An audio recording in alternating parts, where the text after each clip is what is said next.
Boyer, the 21 car. These guys have won a lot of races together. In fact, I think they won the championship together as a team, didn't they? Yes, they did. Okay. It's a championship run a couple years ago. It's 4 of Boyer's 8 wins with Deeringhoff on the box. Key pit stop right here. This lets them all get adjusted, like we said. I mean, like I said a little while ago, when I was a driver, man, these were Mr. Feel-Good caution flags. I love these if I was off a little bit, because I feel like I just got something free out of this deal. So it looks like pit road will open this time. Flag is waving. And everybody will come down, and we'll be able to get 4 more tires. And it looks like it'll be Kyle Busch coming into first, and that means we'll send it to Dr. Jerry Punch. And Marty, the reigning series champ, said the car's just a tick tight in the center of the corner off, and so Jason Ratcliffe has called for a slight air pressure adjustment to try to get some more front grip. He said, otherwise, we're not going to touch a thing. Vince.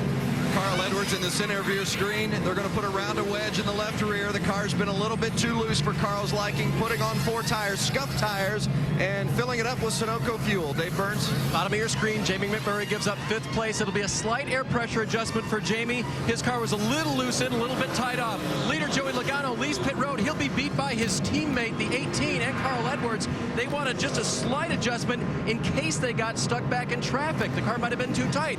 Well, now he's got a little traffic to get around, guys.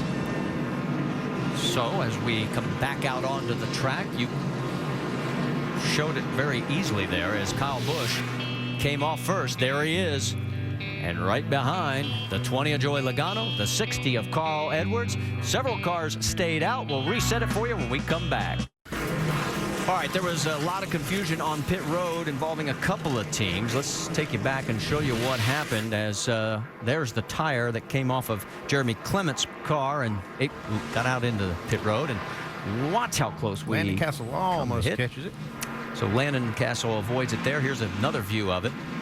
We can also tell you the 38 of Jason Leffler had a lug nut missing, so they are going to get penalized. That's the last thing that team needed. They're trying to turn their season around.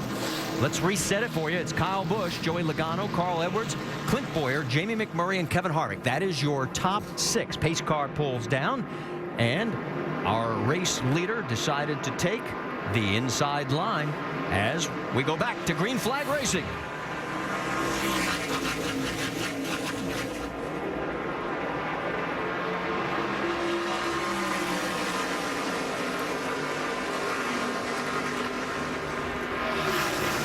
Justin Allgaier high there, but he gets it wrestled back in. Both times what we've seen there. 22 of Brad Keselowski is slowing down the backstretch into 3. He's getting passed there by Landon Castle. It actually looks like Brad just got kind of high on the restart and got a lot of that rubber built up on his tires. Had to get it off. Now he's back in line, back under power, looking good now. But boy, that was a scary moment for Keselowski. Got awful high there. He was 12th. He's dropped to 18th. Tell you what, Andy, I really thought the top side of this racetrack is burned in now, but they're all running on the bottom and forcing that rubber up top, and it's not burned in yet like it needs to be. Greg Biffle looking to crack into the top 10 as he is 10th, trying to go for 9th around Menard. He's done it the hard way, too. Now, he's passed a lot of cars. He started dead last because he wrecked actually qualifying, so he has passed a ton of cars, got a fast one. And as we always seem to realize, it gets a little harder the closer to the front you get. But right now, he is side by side, and it looks like he may get a chance to clear him, and yes. So now move him into 9th. Here comes Justin Allgaier trying to punch his way back into the top 10. Trevor Bayne right behind him as well, on board with Allgaier. Now, this is what I really like. The top side of this track we talked about off of turn 4 before our show started. Look at that momentum. It looks like he's almost got 50 more horsepower. Catches that 98 car in the straightaway, barreling down him on it right now, and you'll see a lot of that throughout the race because the top side, I think, is where you're going to need to pass these cars late in this race. Well, what I'm seeing here also is, can Justin run that low line when he needs to? And it looks like the answer is yes. You can see Paul Menard now using that momentum Rusty talked about. When that upper groove has as much grip as it does now, it does come in to be the preferred groove. And you see right here, even though this 12 car is extremely fast, Paul Menard's able to use that momentum. We can tell you while all this great action's going on, Kevin LePage has pulled down pit road. I'll tell you also that David Gilliland has taken it behind the wall as well. So we have 3 cars off, and now the 56 makes the turn, so now 4 out of this race. Reed Sorensen, Stephen Wallace. That's a battle right now for 7th on the racetrack. And here comes Greg Biffle knocking on Wallace's door. Well, it looks like Stephen's car's loose right now. See the back of the car really wobbling around a lot. They might have made a chassis adjustment that last time, got the car a little too loose, but when I see the back moving around, it looks like it's air pressure or something like that. Yeah, if I'm his crew chief, I'm saying, hey, just kind of calm down here a little bit. This will come to you. This is a tire that's getting tighter and tighter as you run, so if the car's a little loose now, just be calm, be smooth, and it'll come to you. Dave, what's the latest on the 66s? He's just gotten past. Just tell you exactly what the car was like before they pitted. Loose into the corner. That was the biggest condition. A little tight in the center. They made a wedge and an air pressure adjustment for it, but it still doesn't look like it's under him to where he's really comfortable. Yeah, it looks like it's just moving around a little bit too much. Not very comfortable to drive. And so, Andy, I totally agree with you. He's just got to settle down, and he looks like he's doing that now, and just let these air pressures build up. That'll make the car feel better. The 90 of Danny O'Quinn has pulled it behind the wall. Let's get an update on what happened to the 22. Jamie? Well, Brad Keselowski right now 17th. On that last pit stop, he said he was a little bit loose in 3 and 4, so they decided to put scuffed tires on it. So that, in turn, made the car feel a little bit different. Brad came on the radio and said, I feel like I bottomed out, guys, and his crew said, we didn't see any sparks. Just hang on. He right now is running in 16th position after getting around young Buscher. His next target would be Colin Brown, another of the rookie crop, who is running 15th. You just saw him there out the left side. There he is in the 16th.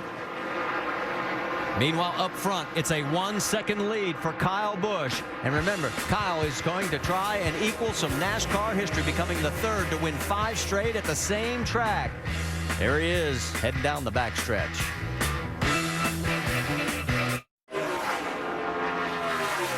Welcome back to the NASCAR Nationwide Series here at Texas. Make sure to go to NASCAR.com for all your latest NASCAR information. Out front, Kyle Busch by 2.1 seconds as he has got the pedal to the metal right now. A little bit further back, the action was getting a little bit interesting. As you can see, that group of cars coming towards us right now. That is 10th place, and you've got a 3-car battle going for it. You've got Stephen Wallace, Paul Menard, David Rudeman. Rudeman looking underneath the Menard. Here we go. And up in front of them is Justin Allgaier. He's tried to pull away from him. Yeah, Justin started working the top side of that track, came off the bottom, went to the top, and it looked like it really helped him. Now you got the 2 guys behind Stephen pretty well locked up side by side. And, boy, when you're side by side around this racetrack, it really will slow your speeds down. Get a great view there. As you can see, Allgaier starting to stretch it out. And look at that side-by-side action that you were just talking about as Menard moves ahead, but can he hold it as we head down in towards turn 1? They're still going to be door-to-door. It's allowing Stephen to pull up some ground. Can he clear? No. Here comes Menard. That high line working for him. Well, when you get locked down the bottom of that racetrack, I mean, your car just gets loose. It doesn't feel good. And you see these 2 guys trying to get away from each other right now to let the aerodynamics take over and get working better. But when you're that close, man, these cars get real unstable. Rudeman was running 7th in the Cup race earlier today. He blew an engine after lap 310. Let's get more. Dave Burns. Marty, I talked to Paul Menard's crew chief, Matt Pusha, about this 98 car here this weekend. Now, as Rudeman gets the spot and Menard moves back, he told me one thing they learned here last year, made a big mistake, started the car neutral. It got too tight. We have to start a little freer. And Paul, at the beginning of this race, was in fact too free in clean air. So they made an adjustment on that first stop, air pressure, to try to bring him back just a little bit, but not so much that the car tightened up by the end of the run. Paul Menard finished 5th in this race last season. His last top 5 finish. He's finished in the top 10 in 3 races so far this year. And that great 3-way battle, now that they got back into single file, they're starting to close back up on Stephen. Yeah, it looks like Rudeman's got a real strong car, the number 10 car. It's just fast on the bottom of the racetrack. Looks like Steve's trying to search around, move up to the top, and see if there's any grip up there. See if he can get his 5-hour energy car to run faster up there. Getting real snug between all 3 of them. Menard trying to find a place to go, and he says, nah, guys, I'm going to let you sort it out a little bit. Now he's got his opening if he can squeeze it between them. You know, Marty, I don't know if you even noticed or not, but coming in right in the middle of turn 1 and 2, there's a big bump down there, and it's really upsetting a lot of these cars I'm seeing. Yeah, so it's like that Rudeman, though, in that 10 car, his car doesn't seem to be affected by that as much, and it's maybe one reason why he's able to work the bottom of the racetrack a little better than some of the other ones. Now, Rudeman is running in 10th. 11th is Stephen Wallace, and 12th, Paul Menard. You're not missing a thing up front. Kyle Busch is in control. 2.1 seconds. So far, he has led 21 laps. The most laps led so far were Joey Logano with 28. We've had 3 different leaders. Tony Raines stayed out and led a lap during the mandatory caution.